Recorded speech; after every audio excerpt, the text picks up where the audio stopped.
Hello and welcome back to round 2 of the 2021 RRLRC Off-Road Racing Series from Tiki Run. Cam Cullen here on the call, and I'm pleased to be joined by Jebby Jones Jr. for what should be an exciting RC car race due to a few factors. Howdy, partner. Back in Waco, I used to do the Texas two-step at a Portage and Ivy Patch. Brent had a good week last week. Let's see if he can roll over into this one. Something of note, Ryan Talameo is inactive for round 2, leaving the door open for Brandon Kosh to step up. It certainly was a tight qualifying round, with the top 3 separated by only 4 seconds, 4 through 6 separated by only 3. Cam Cullen gains the top TQ point for the second straight week. Yet again, Luke Johnston finds himself in the A-main, managing to fend off Kosh, who was on his tail for most of that race. Oh boy, I wish we had some motion pictures of that. Without further ado, we bring you the A-main.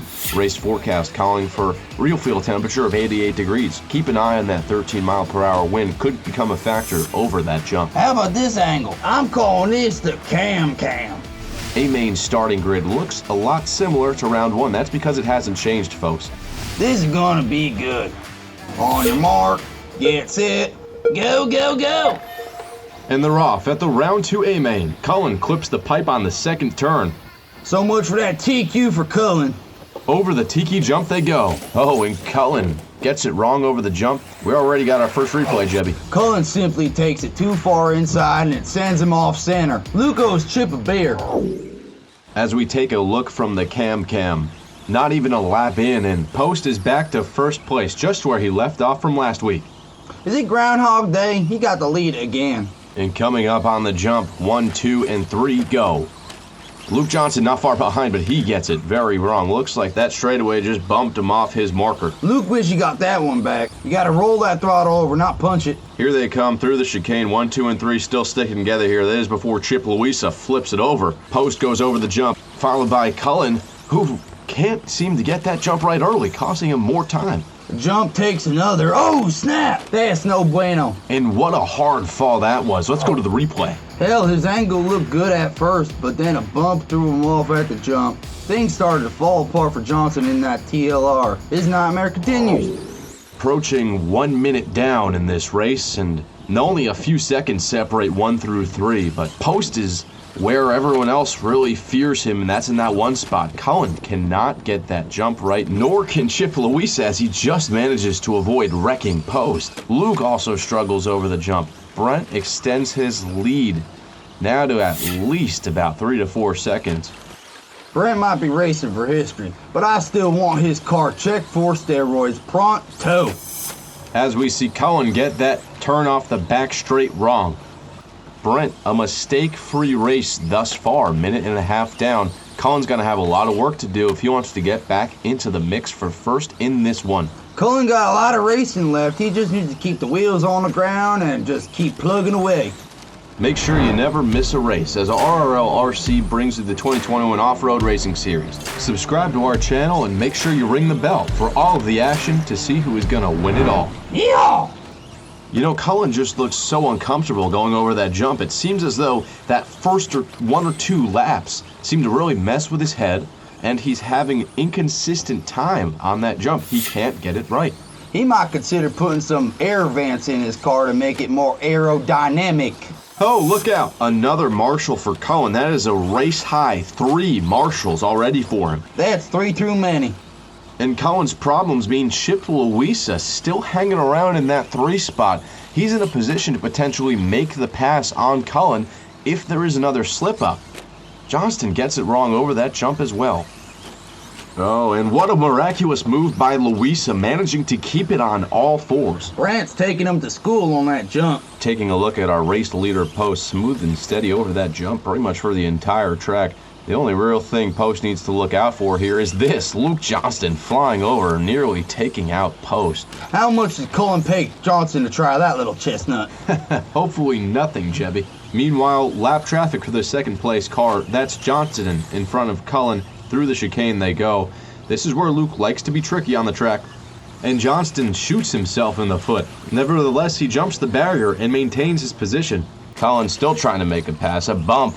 And that sends Johnston into the tube. Cullen manages to get by. Louisa still not far behind Cullen. Plenty of race to go. Chip has been knocking on Cullen's door all day, but just can't seem to capitalize on any of Cullen's mistakes. Johnson coming over that jump all squirrely like. He driving slower than my meemaw coming home from church on Sunday. Jebby, speaking on the jump, a point of contention throughout the week was what to do with that jump. Is it removed? Are we able to put new dirt on top of it? Given the extreme heat that we've been dealing with here in North Jersey, do you find that jump to be race ready? What kind of question is that, Cam? Race ready? It's backyard racing. Figure it out. What they done got to realize is that by the time the A-main starts, the jump ain't pretty no more. They gotta compensate their trajectories, cause it stinks like a diaper. The top 3 racers find themselves in the lead lap as we're now under 2 minutes. Like the Patterson Falls themselves, Jebby Jones's workout is an American original. With a proven 30-day program, this workout tastes so good, you'll forget you're exercising. 1 minute 30 left. Post still in 1. Cullen not far behind in 2. One little bobble from Post and he could be in trouble. He's got to maintain that 1 spot for the next little while here as Johnston gets it wrong over that tricky jump. And as you can see, nearly a 10-second gap between him and 3rd place. And speaking of 3rd place, there goes Louisa taking it a bit too wide on the Tiki jump.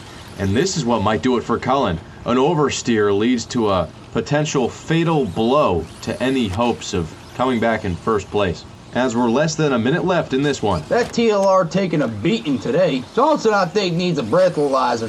What is he doing? Why is he going backward? He does know that the race goes one way. As we see the race leader gripping and ripping out there. Lap traffic in the way, that's Johnston. A little bump doesn't do much harm to Brent's time, and now there's a clear track ahead of him as we approach 30 seconds remaining in this one. Look at Brent just showing off for the fans. He's letting everybody know who the top dog is. The number of the day is 4, because that's how many times marshaled Cam Cullen and Luke Johnson were today. That's unacceptable, reprimandable, and just darn wrong. Cullen says, why not put some more salt in my wound? That is his race-high 5th time marshaled. Now with 10 seconds left, this might be Post's last lap. I tip my hat to Brent, because it was a hard race and he earned it. Johnston gets squirrely and almost takes out Cullen. Down the back straight they go. And there it is, last lap. Postish needs to cross the finish line, and he does. A 20-lap race win here at Tiki Run. Cullen just needs to finish up here. He'll be in 2nd place, followed by Chip Louisa in 3rd, and Luke Johnston with a 17-lapper in 4th. The A-main results, Brent Post with a fast lap, in 1st place with a 16.69. A 3rd straight win breaks his own league record. Let's hear from Post now. It was a little difficult, very dusty, had to be perfect, ran no faults, was able to keep the lead and take home the W. Personally, I didn't touch my car this week, so I was helping everyone fix their cars, so I was using briefly a lap or 2 with everyone else's equipment. First time using it, and just the setup's good, I just made it stick. The GOTY Challenge move of the race. Take it away, Jebby. Alright, here we go now. Cullen got some good air off the jump, landed face first, and did a somersault out of it. I think he thought he was a stunt driver and just did it for the replay. The world may never know. Point standings after round 2 look a little something like this. Brent Post just continues to win races, and with his podium finish, Chip Louisa ties Luke Johnston for 3rd. My informant says there's a brand new layout at Red Hawk. It's anybody's race. Until next time, for Jebby Jones Jr., Keep it tight now. I'm Cam Cullen, signing off.